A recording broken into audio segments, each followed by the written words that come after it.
नमस्कार। स्वागत है आप सभी का स्टाफ सॉल्यूशन के यूट्यूब चैनल में। और दीपावली आ गई है, हम सब त्यौहार मनाने में व्यस्त हैं या फिर त्यौहार की ख़रीदारी कर रहे हैं। लेकिन इन सभी चीज़ों के बीच जो है आज कुछ महत्वपूर्ण बात आप तमाम युवा साथियों से करूँगा। पिछले कई दिनों से आप लोग टीवी में अखबार में एक खबर देख रहे होंगे कि देश के प्रधानमंत्री ग्लासगो में जो है जलवायु सम्मेलन में सम्मिलित होने के लिए गए हुए थे। और तमाम दुनिया के जितने बड़े बड़े देश हैं, जितनी बड़ी बड़ी कंट्रीज़ हैं, उनके शीर्ष नेता जो थे, राष्ट्रपति, प्रधानमंत्री या वहाँ का कोई प्रतिनिधिमंडल, जलवायु परिवर्तन के ऊपर चर्चा करने के लिए ग्लासगो में एकत्रित हुए। साथियों, यह एक बहुत ही गंभीर और सोचने का विषय है कि दुनिया में जब तमाम सारे मुद्दे हैं, रक्षा का मुद्दा है, रोजगार का मुद्दा है, शिक्षा का मुद्दा है, स्वास्थ्य का मुद्दा है, तो ऐसे समय में आखिर पर्यावरण के ऊपर चर्चा क्यों हुई। और पर्यावरण के लिए तो जो है पिछले कई सालों से जो है संघर्ष चला आ रहा है। पर्यावरण की सुरक्षा को लेकर के जो विश्व के तमाम शीर्ष पर्यावरण कार्यकर्ता हैं, ऐसे तमाम पर्यावरण कार्यकर्ता जो है वैश्विक अर्थव्यवस्था के बारे में या वैश्विक महामारी के बारे में ना सोच करके, सोचते तो वहाँ भी हैं लेकिन उसका पर्यावरण से क्या संबंध होता है उस बारे में वो ज़्यादा जागरूक होते हैं। 100 बात की एक बात कहना चाहूँगा कि आप त्यौहार मनाइए, दीपावली मनाइए और अच्छे से मनाइए, इसमें कोई बुराई नहीं है और ना मैं इस पर किसी प्रकार की टीका टिप्पणी कर रहा हूँ। 100 बात की सिर्फ एक बात ये बोलना चाह रहा था कि आप जो है पर्यावरण की सुरक्षा को ध्यान में रखते हुए यह त्यौहार मनाएं। दीपावली पर पटाखे फोड़ने से या बहुत ज़्यादा वायु प्रदूषण करने से दीपावली सार्थक नहीं हो सकती है। दीपावली आपकी सही मायने में तब सार्थक होगी जब आप अपने पर्यावरण की चिंता करेंगे और उसकी सुरक्षा को लेकर के आप जागरूक रहेंगे। कुल मिलाकर मैं आपसे यह बोलना चाह रहा था कि इस बार आप हमारे साथ एक संकल्प ले लें कि आप दीपावली पर किसी भी प्रकार के ज़्यादा ध्वनि प्रदूषण करने वाले, ज़्यादा वायु प्रदूषण करने वाले पटाखे नहीं चलाएंगे। मैं खुद भी नहीं चलाऊंगा और पिछले कई सालों से जो है मैं पटाखे नहीं चलाता हूं, ठीक है। दीपावली मनाने का यह अर्थ बिल्कुल नहीं हुआ कि आप अपनी खुशी को, आप अपने पर्व को जो है फटाके चला करके या वायु प्रदूषण फैला करके उसमें खुशी का इजहार करें। ऐसा कहीं हमारे शास्त्रों में, ऐसा कहीं हमारे वेदों में नहीं लिखा हुआ है कि आप जितना ज़्यादा फटाके चलाएंगे। ये सिर्फ एक दिखावे का और हमारी असुरक्षा का प्रतीक होता है। असुरक्षा यानी कि कैसी असुरक्षा वो भी बता देता हूँ। असुरक्षा मतलब हम पर्यावरण को लेकर के जागरूक नहीं हैं, सचेत नहीं हैं। भारत जैसे देश में जहाँ कोरोना के टाइम पर लाखों लोग जो है इस महामारी का शिकार हुए और ऑक्सीजन की कमी के कारण ना जाने कितने लोग इस दुनिया से चले गए, ऐसे देश में पर्यावरण के प्रति हम इतने अचेत हो जाएं, यह एक बहुत ही गंभीर विषय होगा और बहुत ही इसका आगे आने वाले समय में दुखदायी परिणाम होगा। क्यों?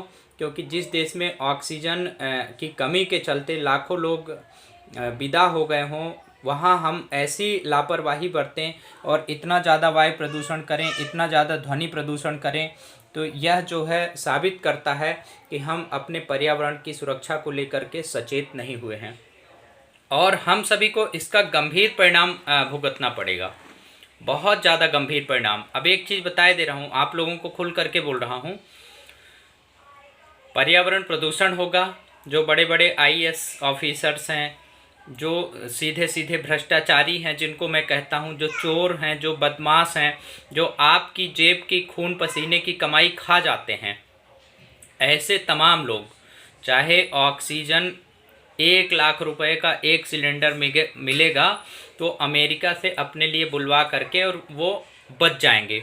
लेकिन जो मध्यम वर्गीय परिवार है, जो हम जैसे, आप जैसे इस देश में केवल अपना गुजारा करने वाले लोग हैं, जो 2 वक्त की रोटी के लिए दिन रात मेहनत करते हैं, ऐसे लोगों के लिए 1 लाख रुपए का सिलेंडर खरीदना ऑक्सीजन का संभव नहीं होगा दोस्तों। इसलिए जागरूक भी हम ही आपको रहना होगा। एक दूसरे उदाहरण से इस बात को समझिए। मान लीजिए कि आज पेट्रोल 150 रुपये या 125 रुपये लीटर मिल रहा है, और ये पेट्रोल अगर 500 रुपये या 1000 रुपये लीटर भी हो जाए, ठीक है, तो क्या किसी प्रदेश के मुख्यमंत्री को इसका फ़र्क मालूम पड़ेगा? किसी देश के प्रधानमंत्री या जो भ्रष्ट पुलिस अधिकारी हैं, जो भ्रष्ट ये जो बाबुओं की एक लॉबी है पूरी, जो रिश्वतखोर हैं, जो 2 नंबर का पैसा कमाते हैं इस देश के अंदर, क्या उनको फ़र्क पड़ेगा? नहीं पड़ेगा। क्यों? क्योंकि उन्होंने जो है चोरी करके, बेईमानी करके आपकी मेहनत की कमाई रिश्वत के रूप में अपने घरों में सुरक्षित रखी हुई है। तो चाहे 125 रुपये लीटर की जगह 500 रुपये लीटर भी पेट्रोल मिलेगा ना, तो उन्हें कोई फ़र्क नहीं पड़ेगा। क्यों? क्योंकि उनके पास इतना पर्याप्त पैसा है। महंगाई का रोना कौन रोता है? महंगाई का रोना एक जो मध्यम वर्गीय परिवार है, जो मिडिल क्लास फैमिली है, जो इस देश का टैक्स पेयर है, वो रोता है कि पेट्रोल बहुत महंगा हो गया, सिलेंडर बहुत महंगा हो गया। क्यों? क्योंकि वो अपनी 2 वक्त की रोटी कमाने के लिए दिन रात मेहनत करता रहता है। तो साथियों, कुल मिलाकर के कहने का मतलब ये है कि जिसको तकलीफ़ है उसे ही आगे आना पड़ेगा। आज पेट्रोल अगर 500 रुपये लीटर हो जाता है तो ना तो राहुल गांधी को फ़र्क पड़ना है, और ना जो है किसी प्रदेश के बीजेपी के या कांग्रेस के मुख्यमंत्री को फ़र्क पड़ना है। क्यों? क्योंकि उनके पास जो है हमारी आपकी खून, मेहनत और पसीने की कमाई का पैसा जो है टैक्स के रूप में जाता है। पेट्रोल इतना महंगा क्यों है? क्योंकि उसके ऊपर वैट और जीएसटी और इतने सारे टैक्स लगा दिए जाते हैं कि जो पेट्रोल 50 रुपये लीटर मिल सकता था, वो पेट्रोल आज हम 100 रुपये लीटर से ज़्यादा भरवाने को मजबूर हैं। सिलेंडर इतना महंगा क्यों होता है? जो भी चीज़ है तो हर चीज़ पर हम टैक्स देते हैं, ठीक है। और टैक्स, आप रोड टैक्स भी देते हैं, आप हर चीज़ में, अगर आप एक शैम्पू भी खरीदते हैं 1 रुपये का पाउच, या अगर आप एक टूथपेस्ट भी खरीदते हैं तो उस पर आप टैक्स भरते हैं। टैक्स हर कोई भरता है, लेकिन सुविधाएं जो होती हैं वो केवल ऊपर के लोग लेते हैं हमारे आपके टैक्स से। और जब इस बात को लेकर के किसी प्रकार की बात की जाए तो जैसे जेपी हॉस्पिटल में एक डॉक्टर ने बहस की मुझसे कि क्या आप मुझे तनख्वाह देते हैं? तो जनाब, आपको कहना चाहते हैं कि बिल्कुल आप जनता के पैसे से सैलरी पाते हैं। जिस दिन जनता टैक्स देना बंद कर देगी ना, और ऐसे तमाम जो भ्रष्ट ये बाबुओं की लॉबी बैठी हुई है ना, आप भ्रष्टाचार करना बंद कर दें। हमारा हाथ जोड़ करके निवेदन है। बहुत दिन अब नहीं बचे हैं आप के भ्रष्टाचार करने के, क्योंकि अब देश की युवा पीढ़ी और देश की जनता जागरूक हो रही है। आपके लिए अब ये समय जो है, ऐसा समझ लीजिए कि अब उल्टी गिनती आपकी शुरू हो गई है। जो अभी तक आप लोग धमकी देते आए हैं ना कि आप तनख्वाह देते हैं या आप ऐसा करते हैं, तो आपको अब ज़्यादा समय नहीं बचा है। अब जनता आपसे हिसाब करेगी, ठीक है। ये जो भ्रष्ट बाबुओं की लॉबी है, उनको खुल करके ये बात बोल रहा हूँ कि आप भ्रष्टाचार बंद कर दो, आप घूसखोरी बंद कर दो, और सरकार को बदनाम करना भी बंद कर दो। हमारे प्रदेश के मुखिया जो है इतने अच्छे व्यक्ति हैं, इतने अच्छे व्यक्ति हैं, माननीय शिवराज सिंह चौहान जी, जनता की भलाई के हमारे देश के प्रधानमंत्री इतने अच्छे हैं, इतने अच्छे हैं। कोई भी प्रधानमंत्री, कोई भी मुख्यमंत्री गलत नहीं होता है दोस्तों। ये जो आईएएस लॉबी से नीचे वाले लोग होते हैं, जो बाबुओं की एक पीढ़ी होती है ना, और जो आईपीएस से नीचे वाले ये जो भ्रष्ट पुलिस अधिकारी होते हैं ना, हवलदार हो गए, सब इंस्पेक्टर हो गए, टीआई हो गए, ये सरकार को बदनाम करने का काम करते हैं। और आरोप हम किस पे लगाते हैं? सरकार पे। आज तक ये बताइए, आपसे मैं सवाल करना चाहता हूँ कि आज तक शिवराज सिंह चौहान ने आपसे 2 रुपये रिश्वत मांगी क्या? नहीं मांगी ना। मांगता कौन है? ये जो बाबू होते हैं। लेकिन बदनाम कौन होता है? प्रदेश का मुखिया बदनाम होता है, देश के प्रधानमंत्री बदनाम होते हैं, हमारे मुख्यमंत्री बदनाम होते हैं और सरकार बदनाम होती है। सरकार के ऊपर गंभीर आरोप लगते हैं कि सरकारी सिस्टम सही नहीं है।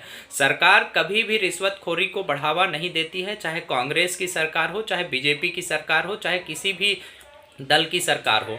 लेकिन ये जो बाबू होते हैं, ये जो भ्रष्ट पुलिस अधिकारी होते हैं, ये चोरी बेईमानी करके और सरकार को हमेशा बदनाम करने की कोशिश करते हैं और बदनाम करते ही हैं, और उसका परिणाम जो है हम आप भुगतते हैं।